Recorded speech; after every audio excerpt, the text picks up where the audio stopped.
श्री शिव महापुराण दूसरा खंड 28वां अध्याय। ब्रह्मा जी ने कहा, हे नारद, इंद्र की सेना शिवगणों से युद्ध करने लगी। उस युद्ध में असी, शूल, तोमर, बाण, पटिसा आदि अस्त्र शस्त्रों का प्रयोग होने लगा।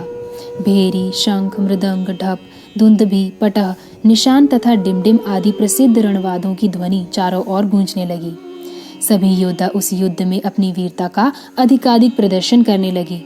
जिस समय शिवगणों ने अपनी परम वीरता को प्रकट किया, उस समय इंद्र की सेना को पराजित होते हुए देखकर भृगु ऋषि ने उच्चाटन मंत्र का जप करके वीरभद्र की सेना को अशक्त बना दिया। तब इंद्र की सेना ने उन्हें अत्यंत दुखी करके सहस्त्र योद्धाओं को जान से मार डाला। उस अयाचित विपत्ति को देखकर शिव के गण भयभीत होकर भागने लगे और इंद्र की सेना विजयिनी हुई। हे नारद, शिवगणों की हार का मुख्य कारण यही था कि इस प्रकार शिवजी ने ब्राह्मणों की श्रेष्ठता को सम्मान दिया था। अस्तु, जब वीरभद्र ने यह देखा कि उनकी सेना हारकर भाग रही है, तब वे भूत प्रेतों आदि को पीछे कर स्वयं आगे बढ़ाए। जो बड़े बड़े सेनापति योद्धा बैल पर सवार थे, वे भी उनके साथ आगे आकर खड़े हुए। तदुपरांत उन्होंने अपने हाथों में त्रिशूल लेकर इंद्र के साथ महाभयानक युद्ध किया। उन प्रहारों से घायल होकर देवता आदि भयभीत हो युद्ध क्षेत्र से भागने लगे। किसी के विभिन्न अंग कट गए तो कोई टुकड़े टुकड़े होकर गिर पड़ा। इस प्रकार देवताओं की संपूर्ण सेना छिन्न भिन्न हो गई।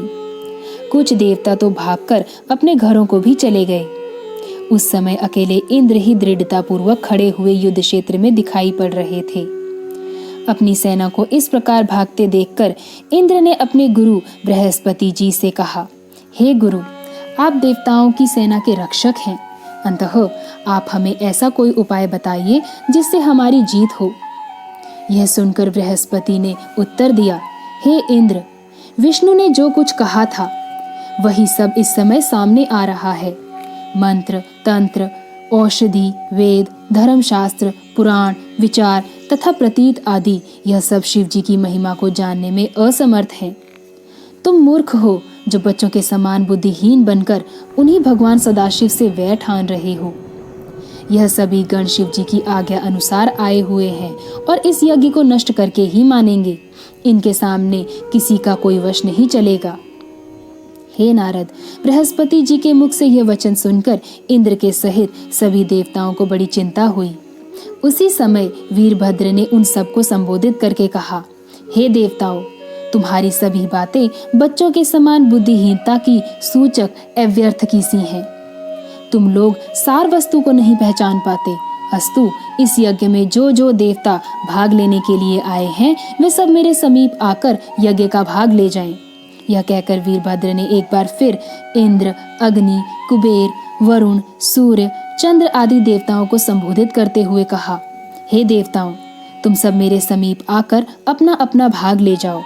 मैं तुम्हें सुख पहुंचाकर ऐसा प्रसन्न करूंगा कि तुम्हें सदैव के लिए भगवान सदाशिव की महिमा का ज्ञान प्राप्त हो जाएगा।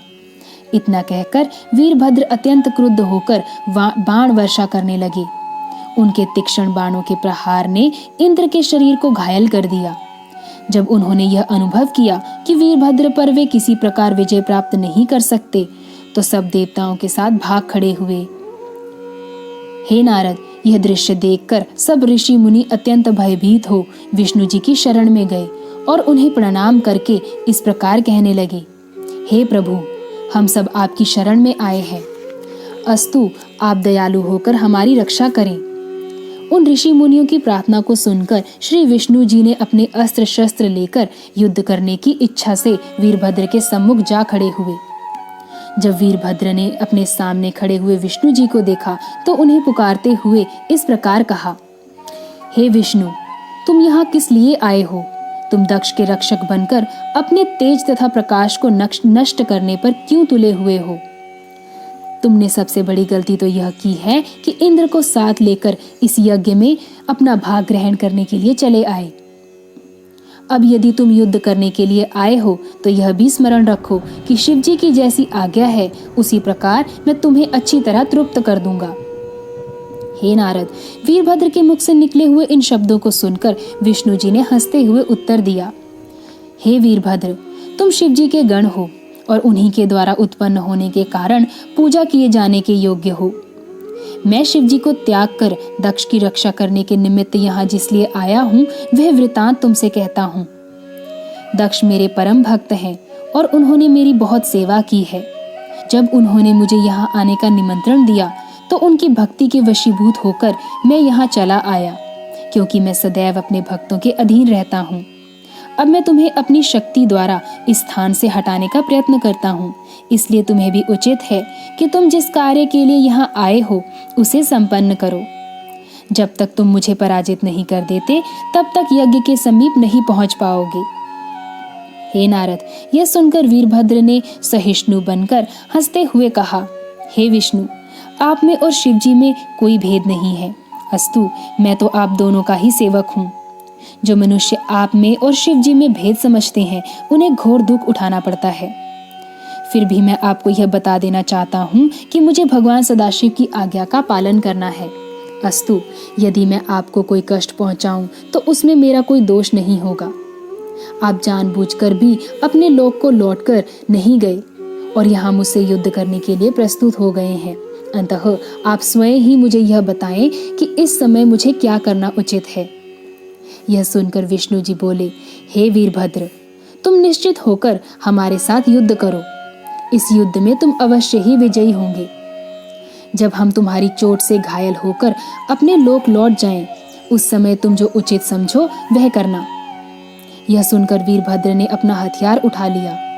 उस समय युद्ध के बाजे बजने लगे तथा विष्णु जी ने भी अपना शंख फूंककर संपूर्ण संसार में हाहाकार मचा दिया।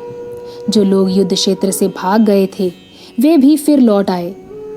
इंद्र आदि देवता विष्णु जी के साथ रहकर फिर से अपना पराक्रम का प्रदर्शन करने लगे। इस प्रकार घनघोर संग्राम आरंभ हो गया।